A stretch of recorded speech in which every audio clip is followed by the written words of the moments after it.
Hello everyone, this is Father Sanjay Kumar Benya. Welcome to this video lecture series on on the subject called pastoral epistles. All right, so the subject that we're going to study is pastoral epistles. Um, this video lesson or this video class is an introduction to this subject, right? So in this video we are going to make some introductory or preliminary remarks on this course. When we study the New Testament, when we make a systematic study of the New Testament, especially with reference to all the letters that we have in the New Testament, an uncritical reading will help us to realize that there are at least 13 letters which are written by Apostle Paul. All right, so 13 letters are attributed to the authorship of Apostle Paul, and these 13 letters are so interesting. They have fascinated the people around the world for generations. Okay, both the theologians and the lay people alike.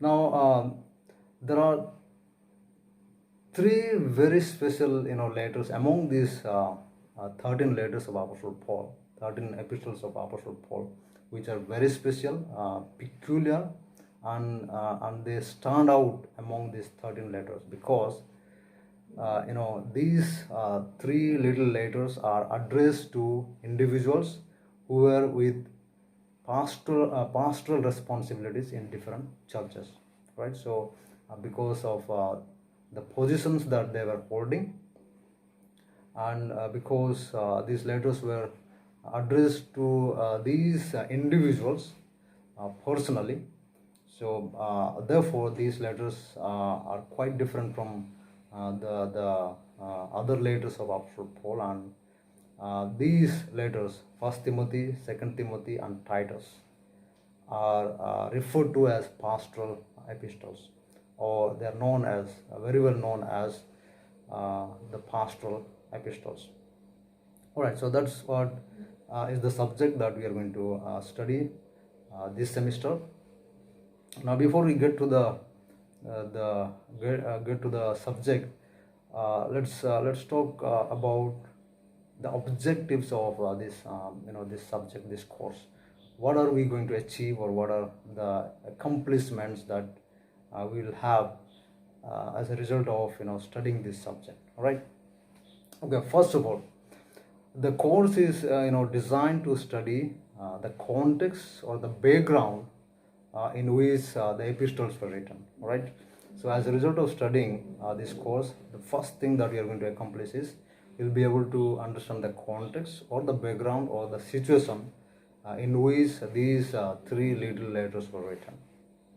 Secondly, this is also going to help us understand different issues that are addressed in the pastoral epistles related to sound doctrines, the development of the church, and the development of the leadership. So all these different issues that are mentioned in the epistles, we'll be able to understand. Okay, so this is going to make us understand all different issues. Next, the course also will make us understand the value and the relevance of pastoral epistles for the ministry of the church today.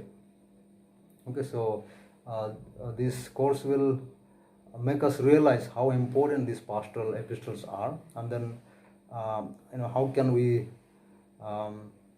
relate these epistles to our present ministry today. Finally, the course also is going to train the students how to interpret the pastoral epistles into our present context today. So it will also help us to train ourselves.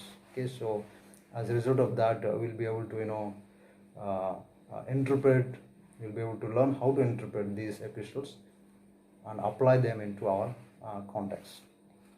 Okay, so those are some of the objectives that we are going to accomplish as a result of studying this subject.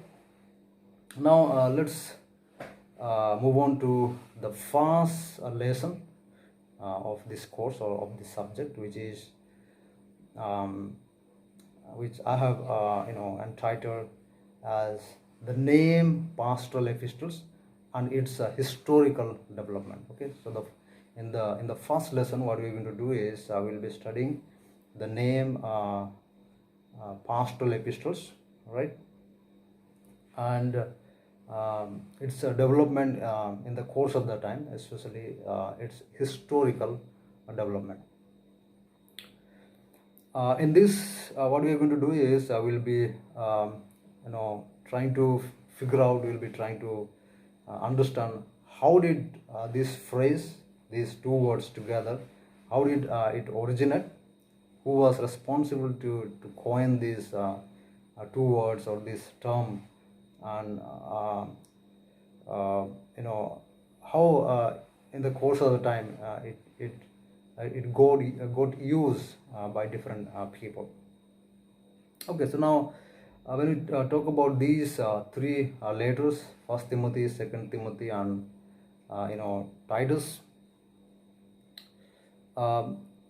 they are sometimes also can be called as missionary epistles, because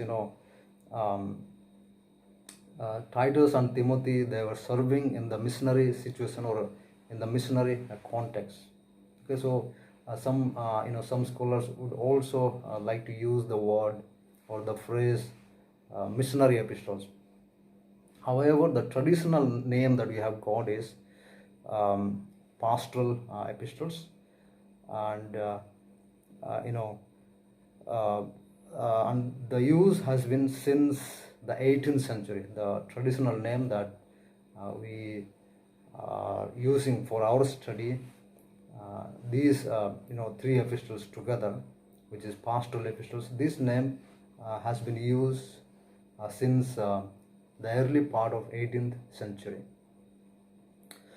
Okay, so now before we get to the origin and development of this phrase, and how so many other titles and headings also were used, let's ask this question: why why these three letters are always studied together? When scholars want to make a systematic study of different letters of Apostle Paul, these three letters are always looked at or are always put together and studied. So why is that so? So there are at least two reasons. First of all, these three letters are quite different from the other letters of Apostle Paul. Right, so you have 13 letters. Out of 13 letters, these three are quite different from other letters. So that is the first reason as to why this automatically is these three letters are being separated. Then the second reason as to why these three letters are always studied together and looked at together is that these three letters are very similar among themselves. Okay, so they are similar to each other. So in their content, in their writing style, in their language, they are very similar. Whereas these letters are quite different from other letters in their theology, in their content, and in the writing style. So these are the two reasons as to why these Apostle Paul's three little letters are always studied together, and they are referred to as pastoral epistles. Okay, now let's move on to the different headings that are used for Apostle Paul's letters, and then under which heading these three letters are falling, and then what are some of the other titles which are used for these three letters instead of or other than the phrase pastoral epistles. Okay. Now, generally speaking, people have always talked about Apostle Paul's letters under different headings. Okay, so one group of letters are put under the heading of travel epistles of Apostle Paul. Okay, so a group of letters which are called as the travel epistles or travel letters of Apostle Paul, because those letters were written by Apostle Paul while traveling, as he was moving from one place to another place for carrying out his missionary journeys. So it was during those times he wrote a couple of letters, and they are called travel letters. For example, letters like Romans, Galatians, and so on. So these letters are called, or they are put under the heading of travel letters. Now the second group of letters, which are called by the people as the prison letters. Alright, so they are called as the prison letters because these letters were written by Apostle Paul during the time of his imprisonment. Alright, so one of the examples is Paul's letter to the Philippians is the letter that was written when he was in the prison. Alright, so now when we come back to the pastoral epistles, 1 Timothy, 2 Timothy, and Titus. Now these pastoral epistles, they do not fit into any of these two categories. Okay, they neither fall under the heading of travel epistles nor under the heading of prison epistles. Alright, so therefore they are studied separately and they are looked at quite differently. However, these three letters have received so many other titles other than the title that we are using for our subject, the pastoral epistles. Okay, so they also have been called with so many other titles. Okay, so the first title that was given to these epistles was the personal epistles. All right, it was called as the personal epistles of Apostle Paul. They were called personal epistles because they were addressed to personally to different individuals. Okay, so they were addressed not to any churches but to individuals called Timothy and Titus.